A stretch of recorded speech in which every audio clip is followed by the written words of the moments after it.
कभी सोचा है कि एक कंपनी जो बनी तो थी सिर्फ मुनाफा कमाने के लिए, वो एक पूरे देश पर ही कब्जा कर ले? सुनने में अजीब लगता है ना? लेकिन यही है ईस्ट इंडिया कंपनी की अविश्वसनीय कहानी, जिसने इतिहास का रुख ही मोड़ दिया।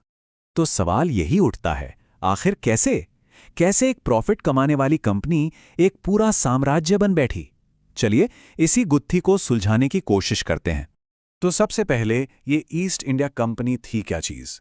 देखिए, ये कोई सरकार नहीं थी, ना ही कोई सेना। ये तो बस एक प्राइवेट ब्रिटिश कंपनी थी जो सन 1600 में बनी थी, और इसका एक ही काम था, एक ही मकसद, ईस्ट इंडीज़ मतलब पूर्वी देशों के साथ ट्रेड करना, बस। लेकिन किस्मत को कुछ और ही मंजूर था। तो इस कंपनी की कहानी की शुरुआत ना वो तलवार से नहीं हुई, वो हुई ट्रेड से, व्यापार से। और इसकी नींव रखी एक शाही दस्तावेज ने। ये बात है सन 1600 की। इंग्लैंड की महारानी क्वीन एलिजाबेथ द फर्स्ट ने कंपनी को एक तरह से एक जादुई चाबी थमा दी। इसे कहते थे रॉयल चार्टर। इस कागज के टुकड़े ने कंपनी को ईस्ट के साथ ट्रेड करने की मोनोपोली दे दी। मतलब इंग्लैंड की कोई और कंपनी अब इनके रास्ते का रोड़ा नहीं बन सकती थी। लेकिन भारत का बाजार कोई खाली मैदान तो था नहीं कि आए और कब्जा कर लिया। पुर्तगाली, डच, फ्रांसीसी ये सब पहले से यहाँ जमे हुए थे। भारत के मसालों और कपड़ों के लिए ना एक तरह से यूरोपियन शक्तियों की भी जंग छिड़ी हुई थी। और ये सब लड़ किस चीज़ के लिए रहे थे? इनाम था भारत का बेहतरीन कॉटन और सिल्क। और यहाँ के मसाले, काली मिर्च, लौंग, इलायची, दालचीनी, इन चीज़ों की यूरोप में इतनी ज़बरदस्त डिमांड थी कि ये कंपनियां मुनाफे के लिए कुछ भी करने को तैयार थीं। एक दूसरे के जहाज डुबो देना, किले जला देना, सब चलता था। और ठीक इसी वक्त भारत के अंदर कुछ ऐसा हुआ, यहाँ की सियासी हालत कुछ ऐसी बदली कि कंपनी को एक ऐसा मौका मिल गया जिसकी उन्होंने शायद कल्पना भी नहीं की होगी।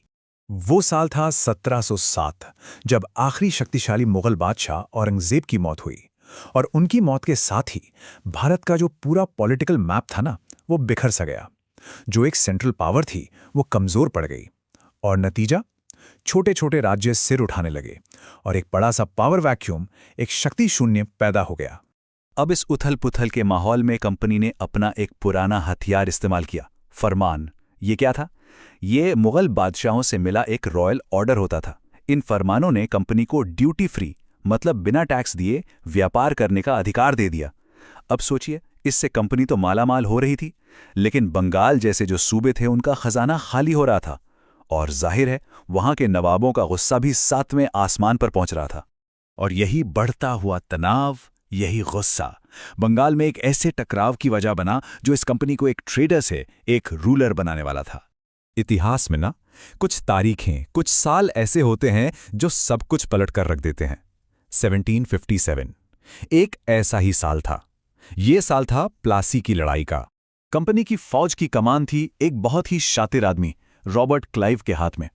और क्लाइव ने यह लड़ाई ना मैदान में ताकत से नहीं, बल्कि दिमाग से, एक साजिश से जीती। उसने बंगाल के नवाब सिराजुद्दौला के सेनापति मीर जाफर को अपनी तरफ कर लिया। उसे लालच दिया कि तुम्हें नवाब बना देंगे। नतीजा क्या हुआ? प्लासी की लड़ाई तो बस नाम की लड़ाई रह गई, और जीत जाहिर है कंपनी की हुई। मीर जाफर को नवाब तो बना दिया गया, लेकिन वो सिर्फ नाम का नवाब था। असली कंट्रोल तो कंपनी के ही हाथ में था। पर कंपनी को यह समझने में ज्यादा देर नहीं लगी कि ये जो कठपुतली वाले नवाब है ना, ये हमेशा भरोसे के लायक नहीं होते। जैसा कि खुद क्लाइव ने कहा था, हमें अब खुद ही नवाब बनना होगा। बस यहीं से पूरा खेल बदल गया। और फिर 1764 में बक्सर की लड़ाई के बाद 1765 में कंपनी के हाथ लगा असली जैकपॉट। उन्हें मिल गई बंगाल की दीवानी। दीवानी का मतलब था रेवेन्यू, यानी टैक्स वसूलने का अधिकार। अब सोचिए, कंपनी अब सिर्फ एक ट्रेडिंग कंपनी नहीं रही, वो एक शासक बन गई थी जिसके पास अपना खजाना भरने की सीधी चाबी थी।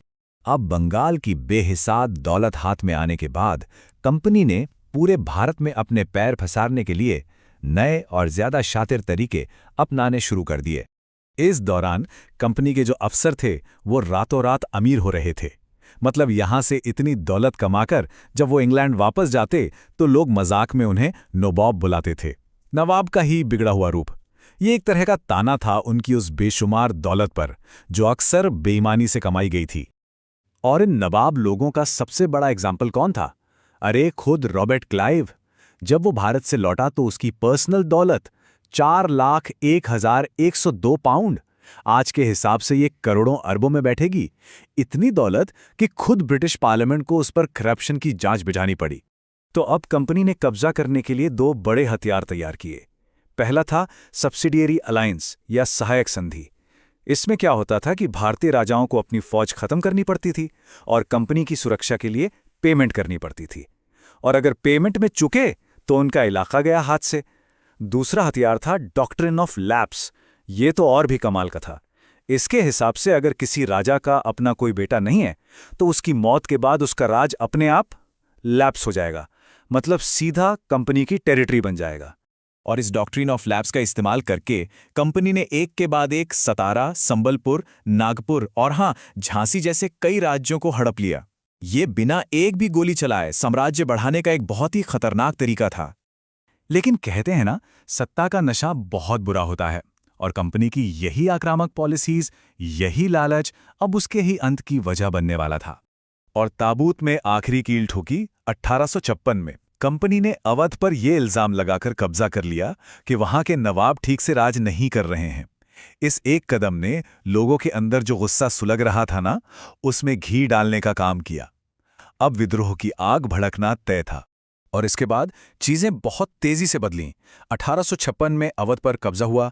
1857 में पूरे उत्तर भारत में वो महान विद्रोह भड़क उठा जिसे सिपाही विद्रोह भी कहते हैं। और ठीक अगले साल 1858 में ब्रिटिश पार्लियामेंट ने एक कानून पास किया और ईस्ट इंडिया कंपनी का किस्सा ही खत्म कर दिया। तो एक प्राइवेट कंपनी का राज खत्म हुआ और उसकी जगह ली सीधे ब्रिटिश साम्राज्य ने। यहीं से शुरुआत हुई ब्रिटिश राज की। तो ये पूरी कहानी हमें आज एक बहुत जरूरी सवाल के सामने लाके खड़ा कर देती है। अगर 200 साल पहले एक प्राइवेट कॉरपोरेशन इतनी ताकतवर हो सकती थी कि वो एक देश की मालिक बन बैठी, तो आज के जमाने की जो बड़ी बड़ी मल्टीनेशनल कंपनियां हैं, उनकी ताकत पर क्या और कितनी लगाम है? ये एक सोचने वाली बात है ना?